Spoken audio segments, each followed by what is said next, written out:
Hey everyone, this is the unlisted map, and I'm coming to you from my backyard for a reason. Roughly 30 minutes east of where I live is a town called Llano, and I want to tell you a story about Llano. In roughly 1914, there was a gentleman named Job Harriman, and he took roughly 5 to 6 families from Los Angeles out to Llano, where they created a community called Llano del Rio. And it was a thriving community, but there was a catch.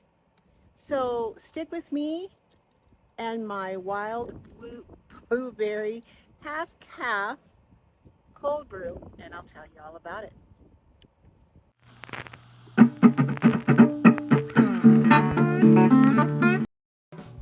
Hey everyone, and welcome to the Unlisted Map. Today we're kind of doing something different. I'm here in my office, and I thought I'd share a story with you about the Llano del Rio. It was actually a collective or a settlement out here in the high desert, right off of the 138. So I hope you enjoyed this story. I hope you find this interesting just as much as I do. All right, thanks a lot. Thanks for watching. Cheers. Okay, so let's get into this story. So who was Job Harriman? Job Harriman was a lawyer who in Los Angeles who wanted to run for mayor. And he was pretty much a shoo-in. He was pretty close to winning. But he had some ideals that did not fit most of the Angelenos at that time. So basically, on May 1st, 1914, he decided to take a group of people to Llano, which I said is roughly 30 miles from here. So if you were on Highway 138 heading east towards Palmdale, you're going to see these old pillars, these stone pillars. And what these pillars are chimneys. Now, I have driven past this multiple times, and I just thought these were some kind of old, burnt down ranch building. But this was a colony. So he took out a group of people to create this colony. And when he lost the race, he kind of sulked and decided that, I'm going to create this socialist community, if you will. So then in 1911, he sets out to build a thriving, self-sufficient socialist city that would prove the economic viability of progress ideals to the rest of the world. So his idea was to create a whole nother, like I said, a whole nother community, a colony. And he had day laborers, he had lawyers and other lawyers and doctors, and they were going to create this great utopia, a socialist utopia. And he decided that he could offer these folks better pay, better hours. Now, during this time, this is 1911, so the average laborer worked 10 to 12 hours a day, 6 days a week, for minimum pay, for very minimum pay. If you hear my dog in the background, please excuse him. He's talking to the dog next door. So the average pay, so what he was going to pay them was $4 a day for skilled labor and an ownership stake into the community. Now, $4 a day, I'm going to get my notes here to make sure I get this right.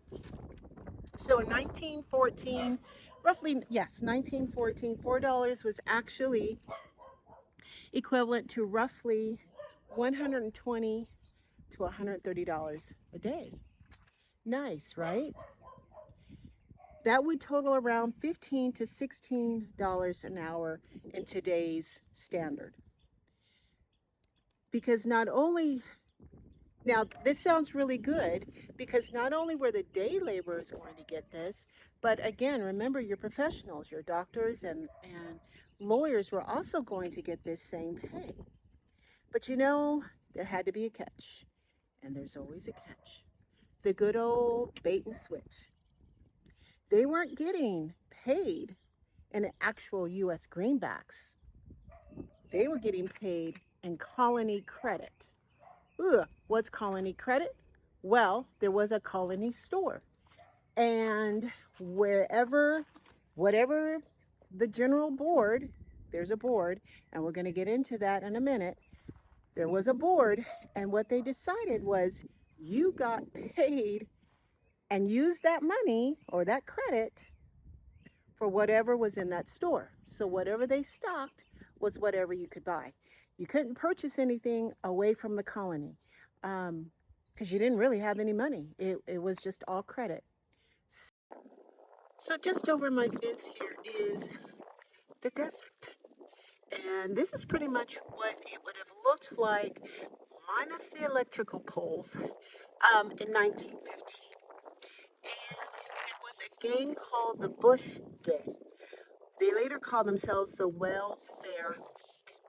And they were a secret underground rebel faction made up of the colony's everyday working class members led by Frank Miller. They realized they had been sold a bill of goods. Now remember that, because that old bait and switch. They had given up their savings only to discover Mr. Harriman's elite board held all the power, treating them like corporate employees instead of equal partners. Now, when they came out to Llano, so they had decided, I want to be a part of this great socialist utopia. I want to be out here. They actually had to pay $500 just to be a part of this colony. So because the board had spies, they would expel anyone who spoke out. Spoke out. The rebels couldn't meet openly. So at night, they would sneak out into the desert. Now, this is dark. You see the kind of brush. Now, the brush was a lot bigger than this, but it's actually very dark out in the desert when there's no sun, no moonlight. And they would sneak out behind the camp to plot their rebellion. And to identify each other, they would have to pin a twig of sagebrush to the shirts.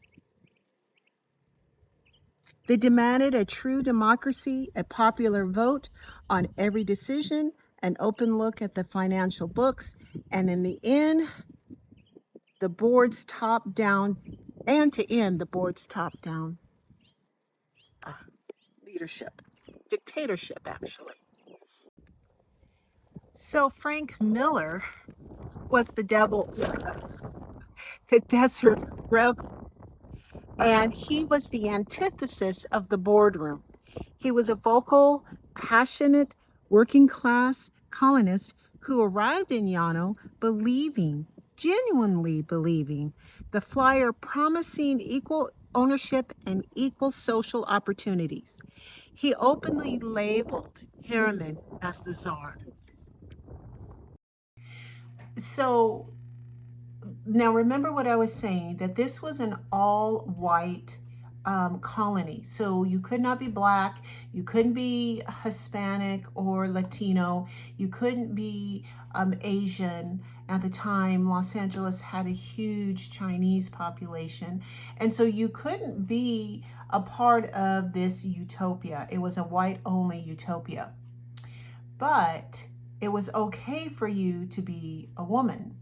And so what Job did was he had invited, this wasn't a vote, but he invited a feminist architect named Alice Constant Austin. And she was a self-taught American architect, city planner, and a radical material feminist who pioneered the concept of designing cities to eliminate domestic housework. So she is famous for her radical 1915 master plan for the Llano del Rio colony. She believed that traditional home design was a procrustation bed that trapped women in unpaid, unending domestic drudgery, preventing them from fully participating in public and political life. Now, they weren't going to get anything like that there at the colony, but again, this was all crazy making. This was a bunch of men getting together to create this crazy utopia where they could be in charge. She had a kitchenless house. Now, Austen's most revolutionary concept with the completely kitchenless house, she didn't want people to stop eating. Instead, she argued that cooking and cleaning should be treated as centralized municipal infrastructure. Food would be prepared by a hired professional staff in one large central kitchen per every 1,000 residents. Rather than cooking at home, families would have hot meals delivered directly to their patios via a system of underground tunnels featuring automated electric railways. Laundry was also entirely centralized. The laundry hubs were designed to double as communal daycare centers, kindergartens, to ease the burden of childcare for working mothers. To make this infrastructure functional, she designed a radial central city plan for 10,000 people over a square mile. A street of administrative buildings, markets, schools, and theaters sat at the center.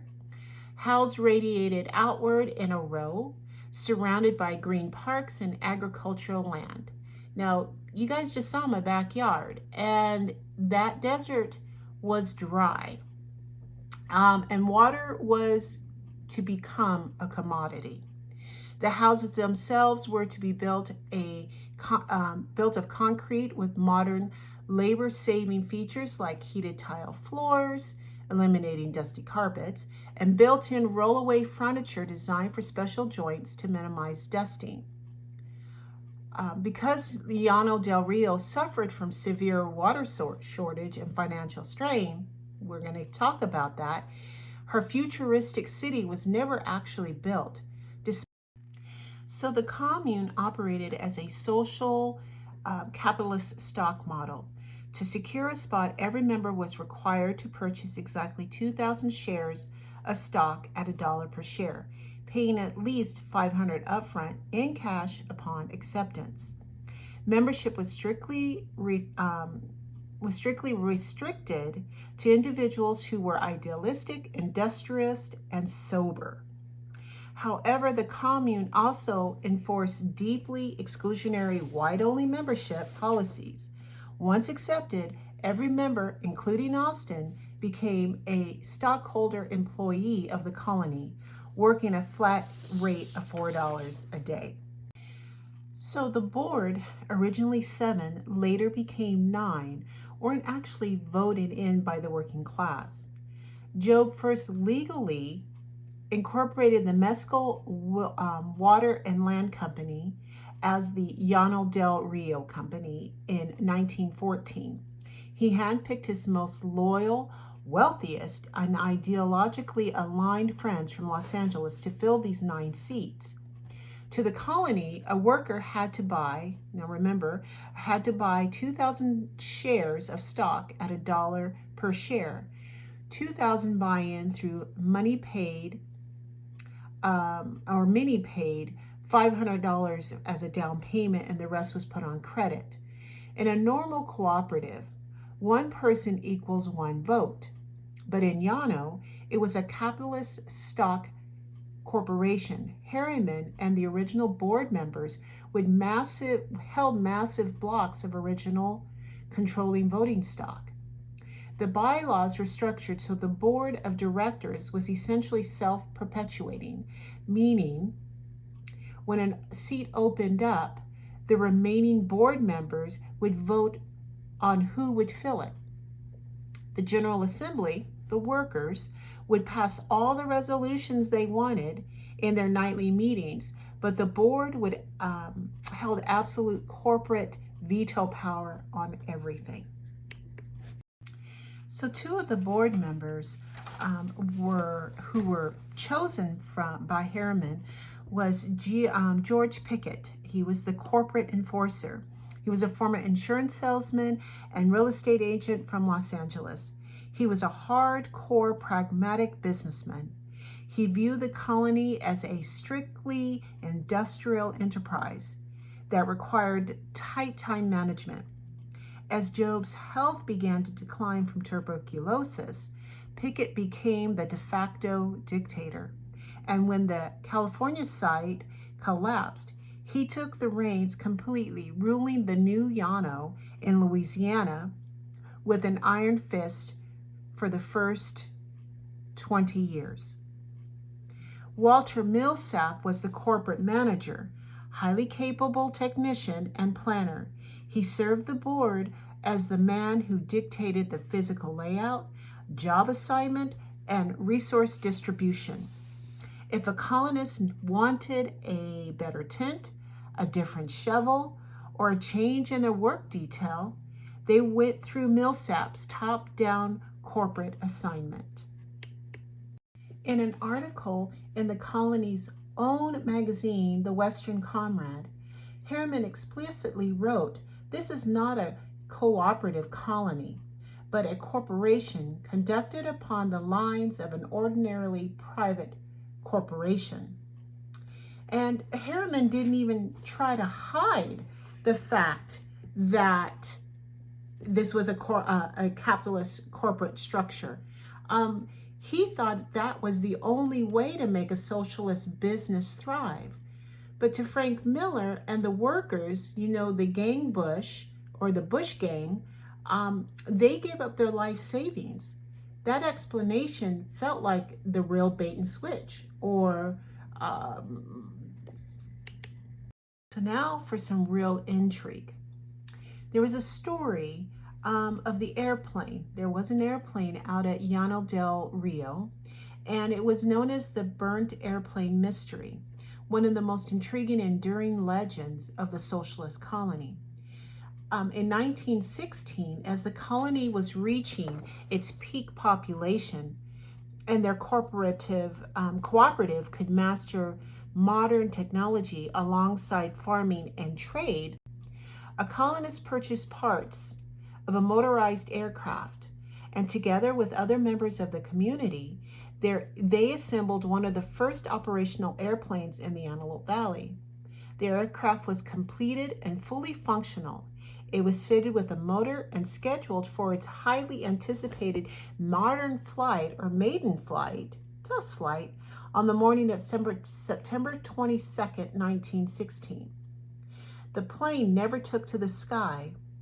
In the pitch black, early morning hours of September 22nd, just hours before the scheduled flight, a fire broke out where the aircraft was kept, completely destroying the plane. Now, the theory is the colony went bankrupt and was abandoned a couple years later. The true culprit was never officially found, but over the decades, two competing theories emerged about who set the fire. One prevailing theory claims the builder and the prospective pilot built the machine but became so utterly terrified of actual flying it that he chose to burn it to the ground rather than face the flight. Another theory suggests the arson, and this was committed either by a disgruntled fueling colony member or an outside antagonist who wanted to see the socialist Utopia experiment fail. Today, while the remaining physical remnants of the aircraft are long gone, the story remains a legendary piece of the Antelope Valley folklore. So who do you think burnt down this plane? Despite the harsh desert conditions, The colony fostered a rich cultural life with weekly dances, music performances, and even sporting events. What began as an inspiring escape from the grind of the industrial American quickly unraveled due to natural and political challenges. The colony relied on the Big Rock Creek, but a growing drought and a denied permit to build a permanent dam meant the water supply became drastically inadequate. Disagreements and power struggles among the leadership fractured the illusions of complete equality and causing internal bickering. The draft claimed many of the young, able-bodied men in World War I, disrupting the colony's workforce and stability. So in late 1917, facing bankruptcy and a critical lack of water, Harriman and approximately 60 families chose to relocate to the new large tract of land in Stables, Louisiana, forming the new Llano. The California colony officially went bankrupt and was entirely abandoned.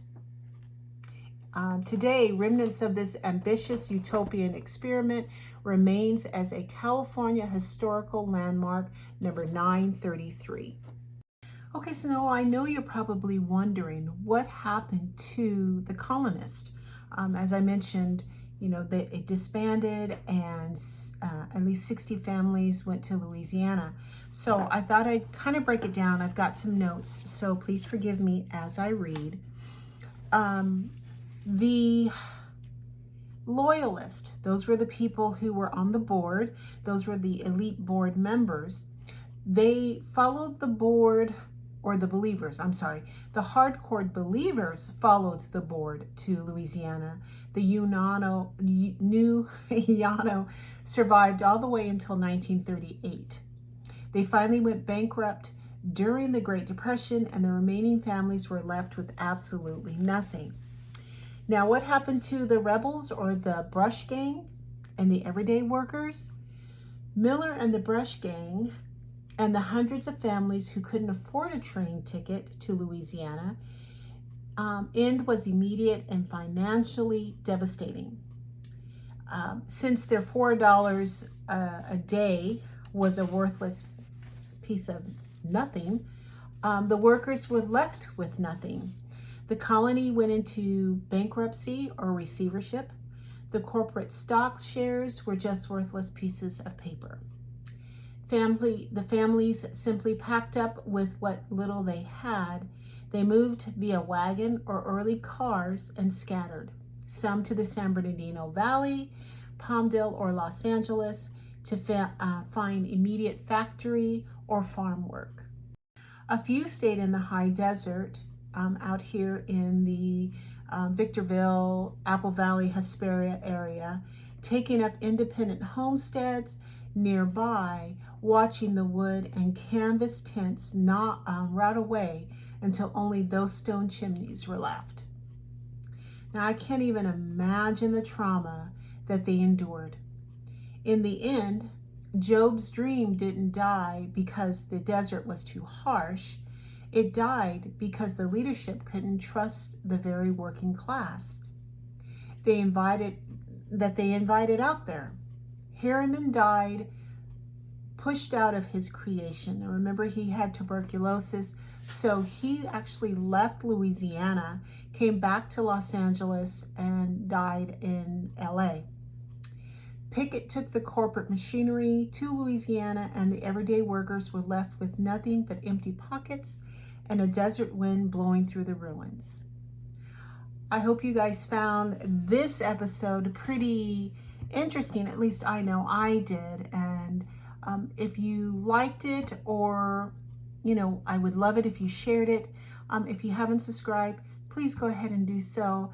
That would be much appreciated too. Stick around for the unlisted pairing, where I'm going to pair a very delicious red to this story. We'll talk to you soon.